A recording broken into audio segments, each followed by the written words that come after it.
বাড়ির উঠানে পড়েছিল দাদির দেহ এবং পাশের সরিষা খেতে পাওয়া যায় কিশোরী নাতনির বিবস্ত্র দেহ। একই রাতে দাদি নাতনির রহস্যময় এই হত্যায় পুরো এলাকায় নেমে এসেছে শোকের ছায়া। প্রতিবেশী ও নিহতের স্বজনদের অভিযোগ, গভীর রাতে বাড়িতে ঢুকে দাদিকে নৃশংসভাবে কুপিয়ে হত্যা করা হয়েছে এবং কিশোরী নাতনিকে ঘর থেকে তুলে নিয়ে ধর্ষণের পর হত্যা করা হয়েছে। তো এখন আমরা সকালবেলা হঠাৎ করে উঠে শুনি যে জয়নালের মা মারা গেছে বা কেটে উপায়ে রেখে গেছে।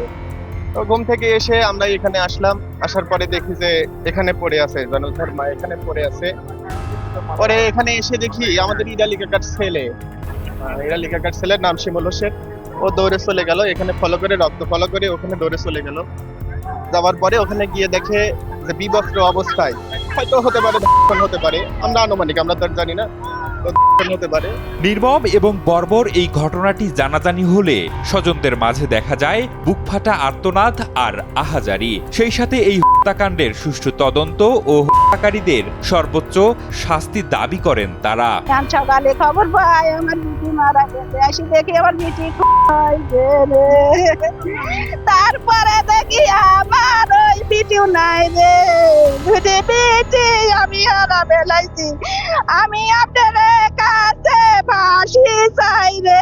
আমি অবশ্যই আমার বেটিকে জানি যা করছে আমি বিচার চাই। ঘটনাটি ঘটেছে পাবনা জেলার ঈশ্বরদী উপজেলার দাসুরিয়া ইউনিয়নের ভবানীপুর গ্রামে। স্থানীয়রা জানান, শুক্রবার মধ্যরাতের পরে এই গ্রামের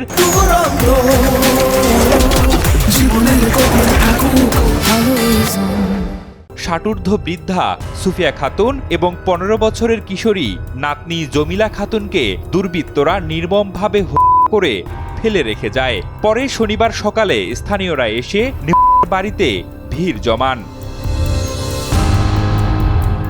নিহতের স্বজন এবং স্থানীয়রা জানান, প্রায় ৬ বছর আগে সুফিয়া খাতুনের স্বামী মারা যান। তার ছেলে জয়নালের মেয়ে জমিলাকে নিয়ে সুফিয়া তার বাড়িতেই বসবাস করতেন। জমিলার মা বাবার মধ্যে ৬ বছর আগে বিবাহ বিচ্ছেদ হয়ে যায়। আর দুদিন আগে জমিলার বাবা কাজের জন্য ঢাকায় চলে গেলে দুর্বৃত্তরা দাদি নাতনিকে বাড়িতে একা পেয়ে এই নৃশংসতা চালায়।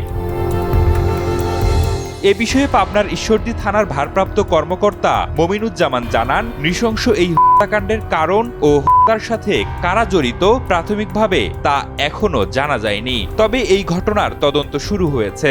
তদন্ত শেষে বিস্তারিত জানা যাবে। এই সংবাদের প্রেক্ষিতে আমরা আসছি, আমরা ঘটনাস্থলটা দেখছি, বিভিন্ন এই ঘটনা জড়িতদের বিষয়ে এবং ঘটনাটা কিভাবে ঘটলো এটা জানার চেষ্টা করতেছি। আমাদের পুলিশ কাজ করছে।